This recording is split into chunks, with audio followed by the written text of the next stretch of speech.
मुख्यमंत्री युवा कार्य प्रशिक्षणार्थी सर्व आस्थापनावर 6 महिन्याच्या कार्यकाळाचे प्रशिक्षण घेत आहोत।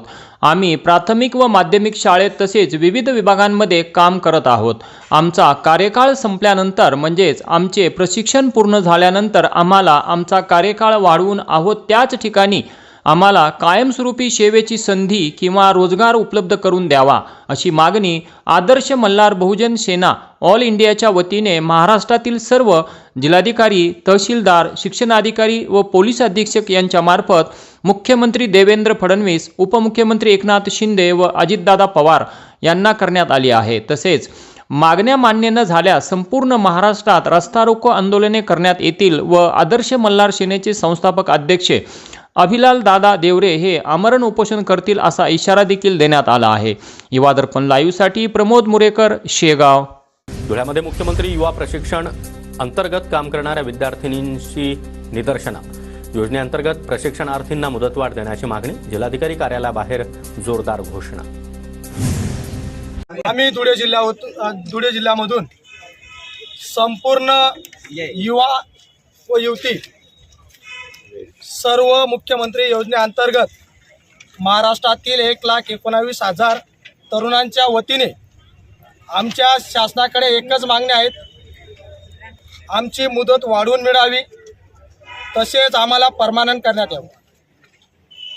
ज्या प्रकारे आम्ही मुख्यमंत्री साहेबांच्या पाठीमागे भक्कमपणे उभे होतो, त्यांना सत्तेवर आणलं, त्याच पद्धतीने शासनाने सुद्धा आम्ही सुशिक्षित बेरोजगार होतो, आम्हाला बेकार करू नये।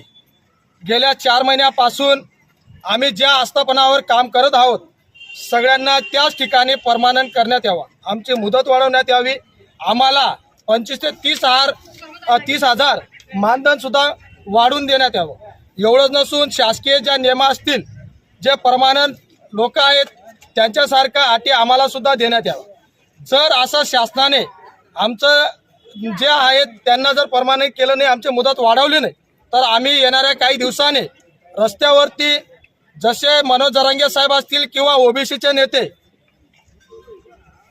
आके साहेब असतील त्यांच्यासारखं त्यांच्यापेक्षा जास्त तीव्र स्वरूपाने संपूर्ण राज्यामध्ये रस्ता रोको आंदोलन करू। जर असं सुद्धा नाही झालं तर मी स्वतः अभिलाल देवरे आदर्श मल्हार सेनेच्या माध्यमातून आणि संपूर्ण 1,19,000 मुख्यमंत्री बंधू आणि भगिनींच्या वतीने आमरण उपोषण करेल, हे शासनाला जाहीर करतो। सच्चा मित्र वही है जो अपने हारे हुए मित्र को फिर से विजयी बनाने के लिए अपनी प्रिय से प्रिय वस्तु का बलिदान करते हैं। मित्रता निभाने के लिए यदि पाप कर्म करके मुझे नरक भी भोगना पड़े तो मुझे स्वीकार है। यही मित्रता का आदर्श है और यही मेरी शपथ है।